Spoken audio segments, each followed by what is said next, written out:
Hello, Caroline. My name is Sean Everett. I am the website analysis expert over at Zucker Marketing. Thank you so much for talking with Eric and having him give you this free analysis. Now, you have a beautiful website. I do have to say this, it might be a little too simple because people do like to click on things. And I don't know if you are wholly for commercial or if you do residential also. Let's see. Residential and commercial. It looks like you're all commercial from these photos, to be honest.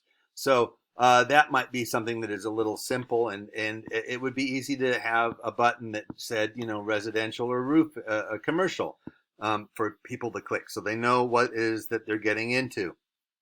Now, both markets obviously are something that you're going for. So I'm going to tell you what I do when I analyze a website because the aesthetics of it don't really interest me as much as what's inside of it, because what's inside of it will determine whether or not people come to it or not. And I'm going to show you the how beautiful it is. Will get somebody to click on it once they get here, and it's a beautiful photo of the Woodfirst Bank, National Bank. But what's inside of it is sort of like the mechanics of it. How beautiful it is the body shop, the auto body shop. They're making the car look pretty. We're making it run well. And let me show you how we're going to do that. The first thing is that I'm going to take you to what I do first. The first thing I do is I look at it with this paid tool that I have called Ahrefs. It is something that monitors and tracks Google traffic. Now, it shows me all of your metrics, and that gives me the opportunity to go and look at a map of your area, see what is around you. For instance, Katy or Barrett or Crosby, all of those places are around you, and they are areas that you service, I presume. So the next thing I look at is a Google search for Houston, Texas roofers, and I notice that you are not there. I don't know where you are, to be honest. I didn't scroll down that far. But what I can tell you is that some guy with a Dorito in one hand and a mouse in the other isn't going to scroll down very far anyway. He thinks that when he gets to related searches, that anything below that is kind of when we're getting into the iffy category. He thinks that what Google tells him is true, and they say that they are going to give you the most relevant results to what you're looking for. Let me show you. Like right here, more businesses. You can sort by distance or you can sort by relevance.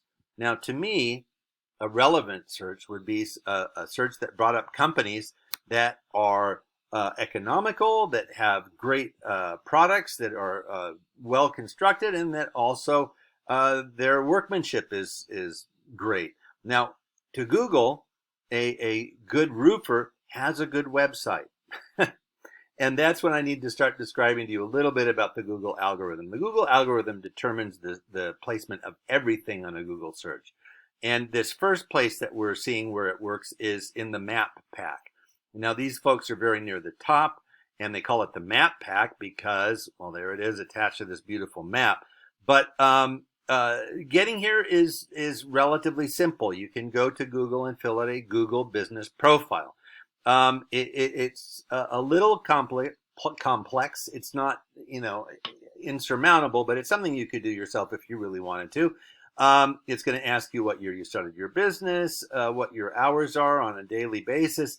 It's going to ask you how to prove that you own the website that you're going to be telling them about, stuff like that. And getting up here in the top 3 would be awesome because people like to not scroll. So it's possible also, because this list is somewhat separate from this list, to be in both places. Underneath the map pack, we have what we call the organic search results. These are the ones that the algorithm determines based upon a couple of metrics of the site. I'm going to tell you what those metrics are and show you how you can improve your site. So the first thing I'm going to show you is that the number 1 roofer, who actually is a roofing company, that under the Google search is Houston Roofing and Construction.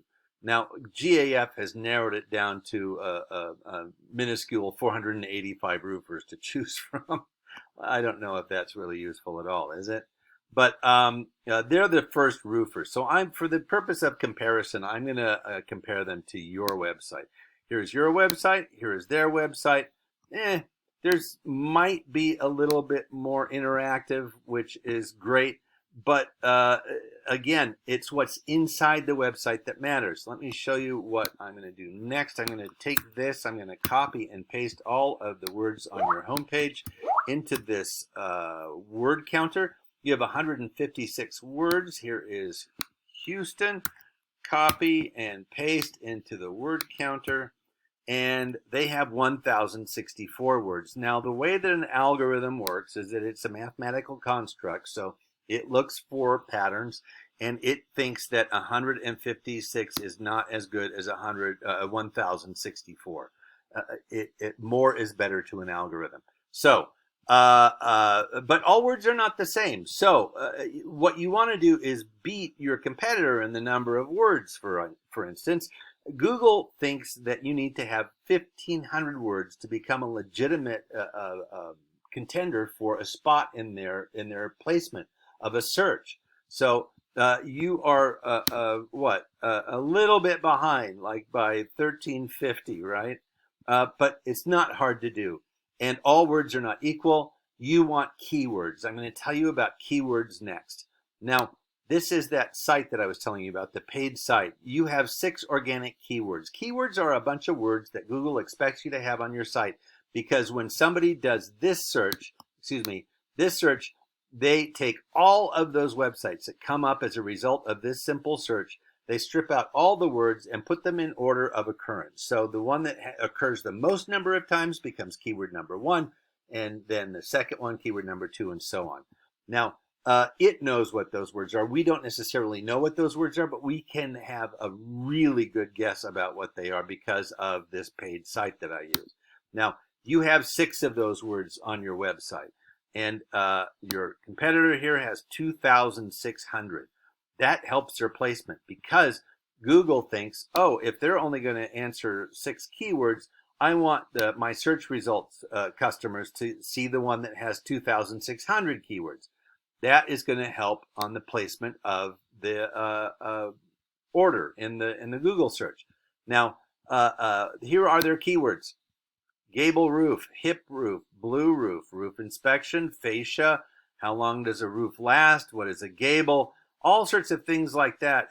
Commercial roof repair, blue shingles, roof parts, roofing company, roofing construction, roofing companies. There's a lot of singulars and plurals, for instance. A roofing company is a different search from a roofing companies because the Google algorithm doesn't know English, so it doesn't know the difference between singular and plural. If you don't have it on your website, it's not going to show up. It's that simple. If I go as your web designer and I put on your website, blue gorillas love flying, when somebody types that into a Google search somewhere in the future, they're going to wonder why this Texas roofing company shows up on that search. It's because those words were in your profile, in your website. So the same is true of the inverse. If you don't have it on your website, it's not going to show up. You want to have as many of the words from your industry as you can in your website. This is just some of them. Gutters, shingles, TPO. You know what the words are of your industry. I do not.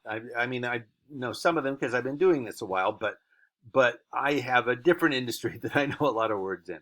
Now, the next thing I'm going to show you is this, your backlinks. You have 19. A backlink is where a different website has a link back to your site on it. In other words, like if you were on Angie's List or if you're on yellowpages.com, those have a link back to your site. That's why they're called backlinks. You have 19. This is one of the metrics that the Google algorithm looks for. Your competitor has 1,700. So again, 100 times the amount that you have almost, and this is something that you can improve. But like the keywords, the backlinks also matter. You want to be on backlinks of sites that are rated in 70s, 80s, and 90s most. They only have 2 in the 90s. And I can tell you that belonging to Angie's List, for instance, is a good one because it is rated 91. superpages.com, yellowpages.com. Anyway, you can see that these are a bunch of them. For instance, what was that? Contract Gorilla? Oh, anyway, that would kind of made me laugh. Buy.fyi.com is not an important site to be on. It's only rated 39. Get on the ones that are higher rated, and you can overcome them quite readily because there's really only 30 of the links, 70 and above on their backlinks. Now, I can tell you that these are all things that you can do yourself. I will also tell you that you would all probably rather spend your time roofing because the things that I've told you how to improve your website, even though you can do them yourself, are time consuming and require some special tools. And that is why I think maybe Eric would be a good one to help give you some advice, because here's where the rubber hits the road. Your keywords and your backlinks gave you 7 clicks from a Google search last month. That's down 1 from the month before. Here's what your competitor had, 3,000. Now the math is simple. They have that many more opportunities to get an estimate, that many more opportunities to get a customer, that many more opportunities to get money in their pocket. The value of your click so far is $13. The value of their clicks is $23.3 thousand. That's what the difference in income they expect to be from the amount of Google searches that they're getting versus what you're getting.